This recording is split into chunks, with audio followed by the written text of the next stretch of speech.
స్నేహితుడు పక్క సైకిల్ కే ఓటేద్దా చెల్లి చంద్రన్నను గెలిపిద్దా జయకారకుడు పరిపాలకుడు జగమెరిగిన శ్రామికుడు అన్నా సైకిల్ కే ఓటేద్దా నాన్న చంద్రన్నను గెలిపిద్దా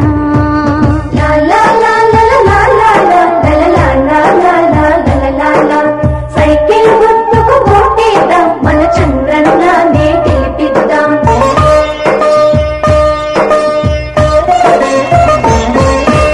ఆస్తిలోన మన అన్నదమ్ములతో సమభాగం ఇప్పించి ఆడపిల్లలను తక్కువ చేసే ఆచారం మాపించి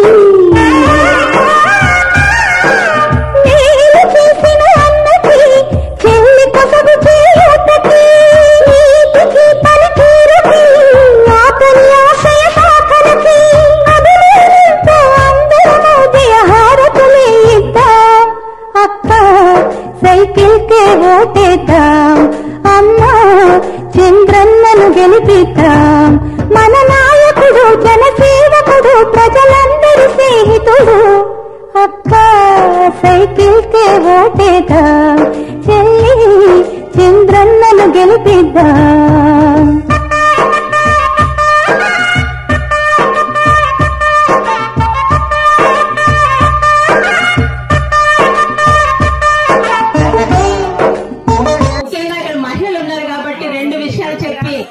నా బాధ్యతగా మీ అందరి దగ్గర నుంచి సెలవు తీసుకుందాం అనుకుంటున్నాను.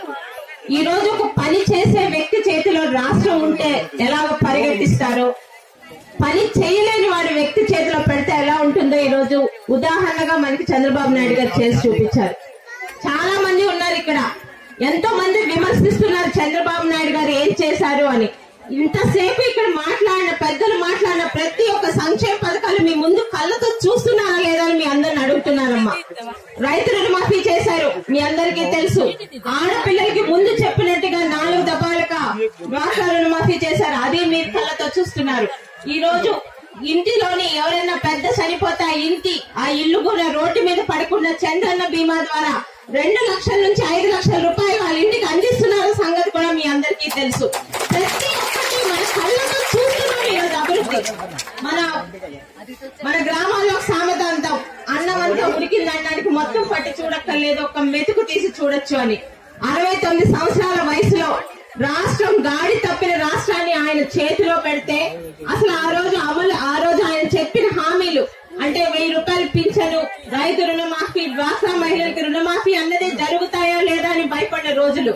అయినా కూడా ఒక పని చేసే నాయకుడు కాబట్టి నెల రోజుల లోపల 24 గంటలు కరెంట్ ఇచ్చి ఇన్ని సంవత్సరాలు ఎవరు చేయలేని పని చూపించిన ఏకైక నాయకుడు చంద్రబాబు నాయుడు గారు.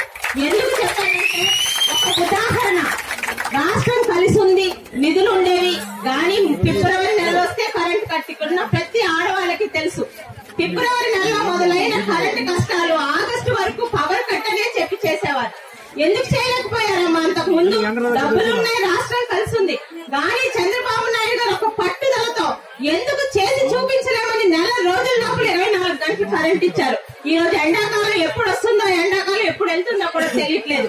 ఎందుకంటే 24 గంటలు కరెంట్ మన దగ్గర ఉంటుంది కాబట్టి. రైతు రుణమాఫీ చేస్తున్నారు, ఆడపిల్లలకి ఈ రోజు డ్వాక్రా మహిళలకు రుణమాఫీ చేశారు. ఈ రోజు విమర్శిస్తున్నారు ప్రతిపక్షాలు, ఎన్నికల ముందు ఇస్తున్నారు అని. ఎన్నికల ముందు కాదు, గత 2014లో ఎన్నికల తర్వాత చెప్పిన ప్రతి హామీ నెరవేర్చిన ఏకైక ప్రభుత్వం చంద్రబాబు నాయుడు గారి ప్రభుత్వం. ఈ రోజు ఆంధ్ర అంటే మన తెలుగు సాంప్రదాయంలో ఏ పని మొదలు పెట్టినా ఇంటి ఆడపడుచుకి పసుపు కుంకుమ ఇస్తారు. ఎందుకంటే ఆడపడుచు చల్లగా ఉంటే పుట్టిల్లు బాగుంటుంది, ఆ అన్నతమ్ముడు బాగుంటాడని. అది తరతరాలుగా మన తెలుగుంటి సాంప్రదాయం. ఈ రోజు చంద్రబాబు నాయుడు గారు తనకి బాసటగా తెలుగుదేశం పార్టీకి ఎప్పుడు శ్రీరామ రక్ష ఏది అంటే అది మహిళల ఓట్లు. ఎందుకంటే నమ్మి స్త్రీ బాగుంటేనే ఆ కుటుంబం బాగుంటుంది, కుటుంబంలో స్త్రీకి కూడా సంపాదన ఉండాలని ఒక మంచి ఉద్దేశంతో మీకు చెప్పిన 10,000 రుణంతో పాటు ఈ 4.5 సంవత్సరాలుగా మీ అందరి నమ్మకంతో రాష్ట్రాన్ని ఒక గాడిలో పెట్టదలిచారు. గాడిలో పడింది, మన రాష్ట్రానికి కూడా ఇప్పుడు ఆదాయం వస్తుంది. ఆదాయాన్ని అక్క చెల్లెలతో పంచుకుంటే ఇంకా రాష్ట్రానికి మంచిది అన్నారు. ఈ రోజు అడగందే అమ్మాయినా అన్నం పెట్టట్లేదు, కానీ నా అక్క చెల్లెలకి ఈ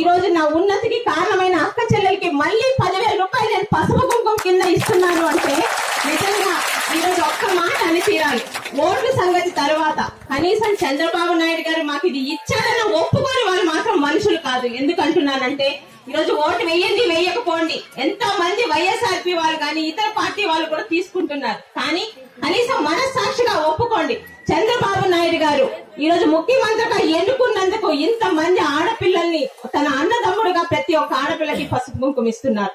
ఈరోజు మరి పెన్షన్దారులు 200 పెన్షన్ 1000 రూపాయలు పెంచడమే అందరూ ఆశ్చర్యపోతుంటే అడగందా అమ్మాయినా పెట్టదని ఒక కొడుకుగా తల్లిదండ్రుల అవసరాలు, ఒక తల్లి ఏ విధంగా అయితే తన బిడ్డ అవసరం చెప్పకుండానే తెలుసుకుంటారో 1000 రూపాయలు కాదు, ఈ రోజు రాష్ట్రం ఆదాయం పెరిగింది, నా ఆదాయాన్ని నా తల్లిదండ్రులతో పంచుకుంటానని ఈరోజు పెన్షన్దారులందరికీ 2000 రూపాయలు చేశారు.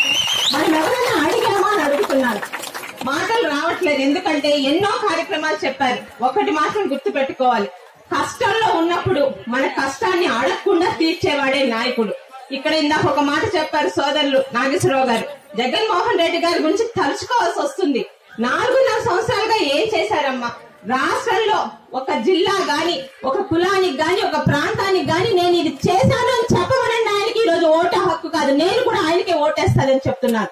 4.5 ఏదైనా చేశాడు అంటే నేను నా ముఖ్యమంత్రి పదవి 2 మాటలు తప్పితే ఆయన నోటి నుంచి ఇంకొక మన ప్రజల కష్టాలు గాని ప్రజల సమస్యలు గాని ఎప్పుడన్నా వచ్చాయో ఒక్కరైనా చూపించండి. మనం మాట్లాడే ప్రతి మాటలు ఈరోజు టీవీలో వస్తున్నాయి. 4.5 సంవత్సరాలుగా ప్రజల గురించి జగన్మోహన్ రెడ్డి గారు ఈ పని చేశారని చెప్పమనండి. ఈ రోజు మాట్లాడుతున్న వైఎస్ఆర్పీ నాయకుల్ని ఓటేస్తామని చెప్పండి. ఏం చేశారమ్మా? కనీసం తిట్టిలీలోని అందరూ అనాథలైతే చూడటానికి రాలేదు. దొంగలు పడ్డ 6 నెలల కన్నా ఒక సామెత ఉంది. 3 నెలల తర్వాత వచ్చాడు. ఎందుకు వచ్చాడు? మనం ఎంతో బాగున్నామని చూడటానికి వచ్చాడు. ఇక్కడ ఈ రోజు ఓట్లు కొనడానికి ఆయనకి ఏమైనా హక్కు ఉందని అడుగుతున్నాను. నేను ఈ పని చేశానని చెప్పమనండి, ఓటు వేస్తామని చెప్పండి. 4.5 సంవత్సరాలుగా చేసింది ఏం లేకుండా ఈ రోజు పెద్ద చిన్న లేకుండా 69 సంవత్సరాల వయసు ఆయనకి. నిన్న నాగేశ్వరరావు గారు చెప్పినట్టు నేను చూసాము. రాత్రి 11:30 కూడా ఆయన పని చేస్తున్నారు, ఉదయం 5 గంటలకు సచివాలయంలో ఉంటున్నారు. 2 రోజులు అలా పని చేసిన 3వ రోజు ఈ రోజు ఇంట్లో రెస్ట్ తీసుకుందాం అనిపిస్తుంది మాకే కూడా.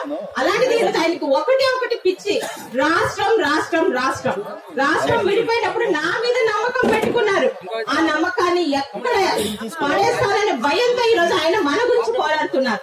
ఈ రోజు పసుపు కుంకుమలు ఇంతమంది అక్క చెల్లెలకి ఇచ్చి ఇక్కడ సంతోష పెట్టమని చెప్పి ఢిల్లీ వెళ్ళి నిరాహార దీక్ష చేస్తున్నారు. మాకు ఇంకా నిధులు రావట్లేదని.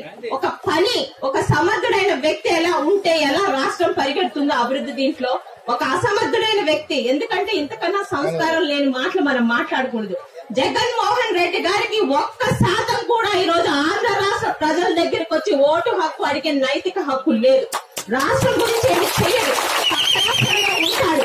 రాష్ట్ర పోలీసుల మీద నమ్మకం లేదు, రాష్ట్రంలో డాక్టర్ల మీద నమ్మకం లేదు. పక్క రాష్ట్రంకి వెళ్లి పోలీస్ కంప్లైంట్ చేస్తాడు. ఎందుకంటే ఇంకా రాష్ట్రం మీకు ఈ రోజు ఇంతమంది ఆడపిల్లల తాలూకు కష్ట నష్టాలు మీకు అవసరం లేదు. తితలి తుఫాన్లు 3 నియోజకవర్గాలు పూర్తిగా నాశనం అయితే మీకు అవసరం లేదు.